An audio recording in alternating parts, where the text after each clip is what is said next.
Hello students, welcome to my channel. तो आज मैं आपको चैप्टर नंबर 5 अरिथमेटिक प्रोग्रेशंस का एग्जांपल नंबर 16 करवाने जा रही हूँ।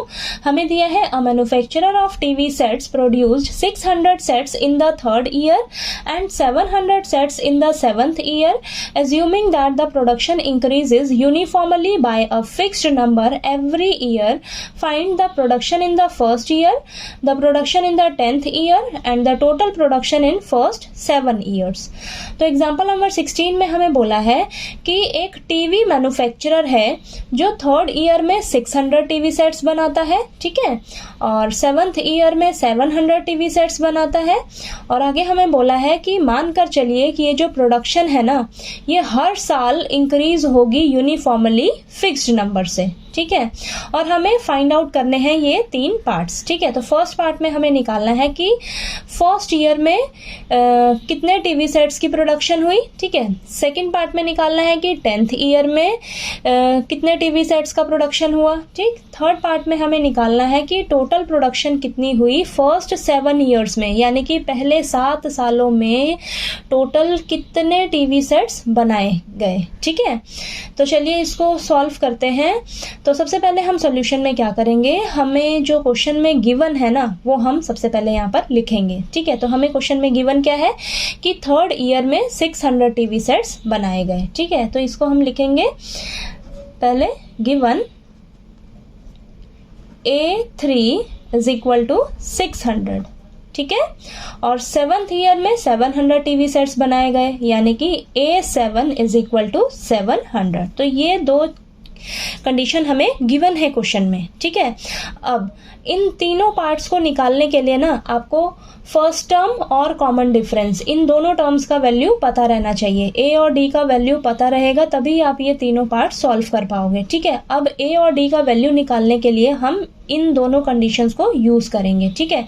तो यहाँ पर देखिए आपको गिवन क्या है, A3 किसके इक्वल दिया है, 600 के, ठीक है। तो यहाँ हम ANth का फॉर्मूला लगाएंगे। तो AN किसके इक्वल होता है, A plus n minus 1 into D, ठीक है। तो अब हम A3 को क्या लिख सकते हैं, A plus 3 minus 1 into D is equal to 600, ठीक है। तो ये क्या हो जाएगा हमारे पास, A plus 2D is equal to 600, ठीक। तो A3 को आप डायरेक्ट भी A प्लस 2D लिख सकते हो, ठीक है। तो ये हो जाएगी हमारी फर्स्ट इक्वेशन। अब हमें और क्या दिया हुआ है, A7 हमें दिया है 700, ठीक है। तो A7 को हम लिखेंगे A plus 7 minus 1 into D is equal to 700, ठीक है। तो यहाँ पर हो जाएगा आपके पास A plus 6D is equal to 700। तो ये हो जाएगी हमारी सेकेंड इक्वेशन, ठीक है। अब हमें A और D का वैल्यू निकालना है, तो अब हम क्या करेंगे, ये फर्स्ट और सेकेंड इक्वेशन को सॉल्व करेंगे, ठीक है। तो चलिए सॉल्व करते हैं, solving first and second equation, ठीक है। तो फर्स्ट इक्वेशन हमारे पास क्या है, A plus 2D is equal to 600 और सेकेंड इक्वेशन क्या है, A plus 6D is equal to 700। फटाफट से साइन चेंज करते हैं इनका, ठीक है। अब प्लस का A है माइनस का A है, कैंसिल हो जाएगा। प्लस का 2D है माइनस का 6D है, तो हमारे पास आएगा माइनस का 4D। और प्लस का 600 है माइनस का 700 है, तो यहाँ पर आ जाएगा माइनस का 100, ठीक है। अब ये माइनस से माइनस कैंसिल हो जाएगा, तो हमारे पास देखिए क्या बचा, 4D इज इक्वल टू 100, ठीक है। तो यहाँ पर देखिए D का वैल्यू क्या आ जाएगा, अभी भी D के साथ मल्टीप्लाई में है 4, ठीक है। तो इधर आकर डिवाइड में हो जाएगा, ठीक है।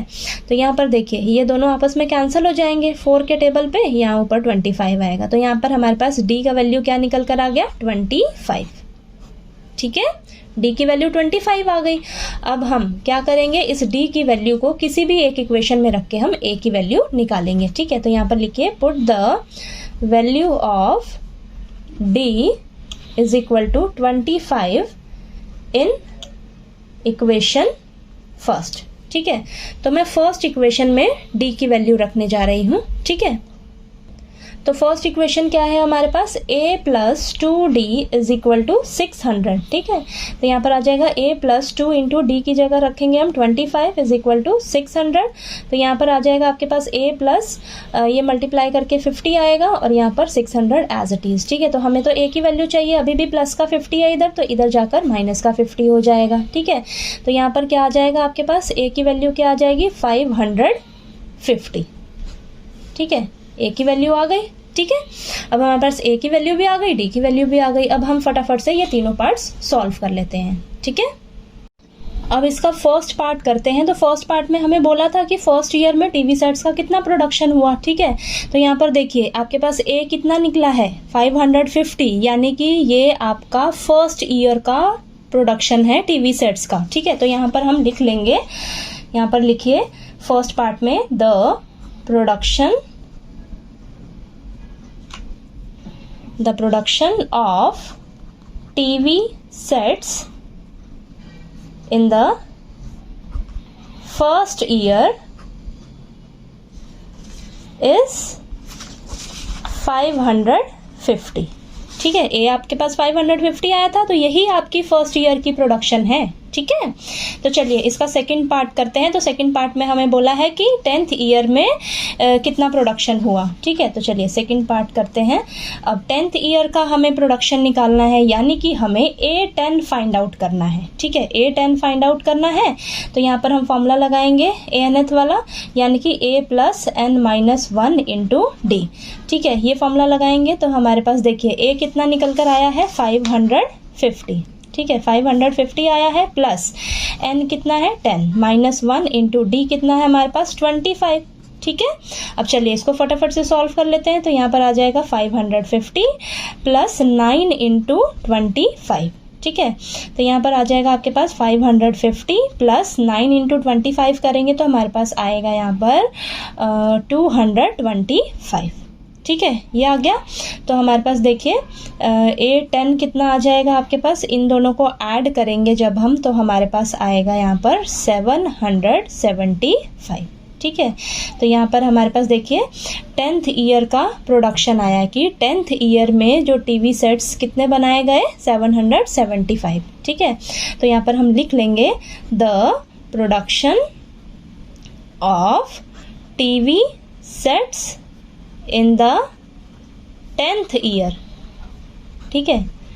10th ईयर में कितने टीवी सेट्स बनाए गए 775, ठीक है।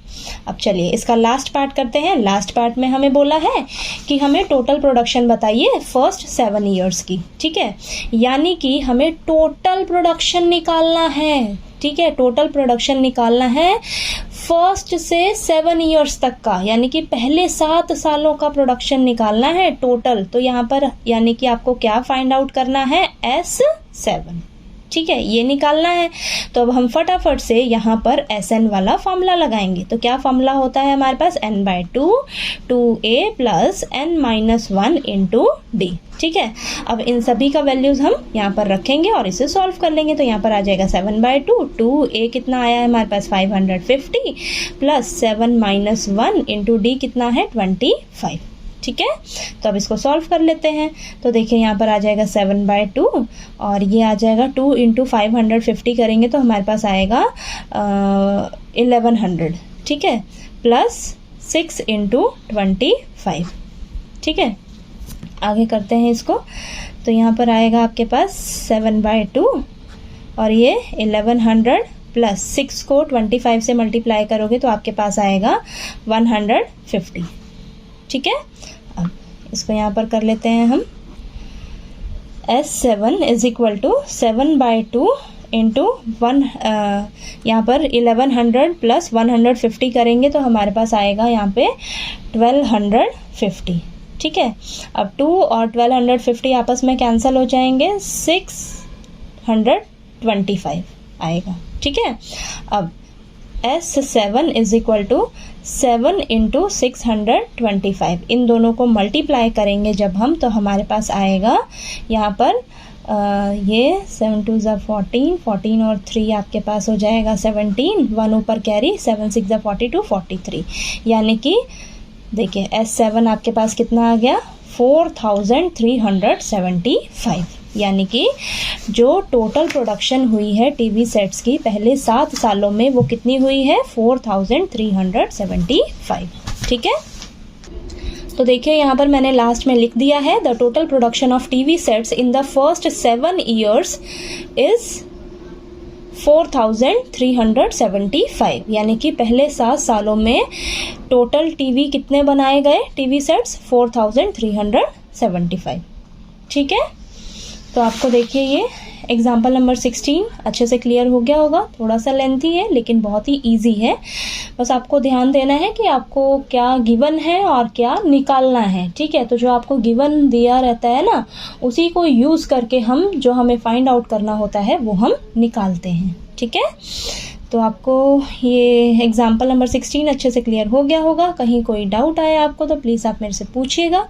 और अगर आपको मेरा पढ़ाया हुआ अच्छा लगे तो प्लीज़ वीडियो को लाइक कीजिए, शेयर कीजिए और ज़्यादा से ज़्यादा सब्सक्राइब कीजिएगा मेरे चैनल को। वीडियो देखने के लिए थैंक यू सो मच।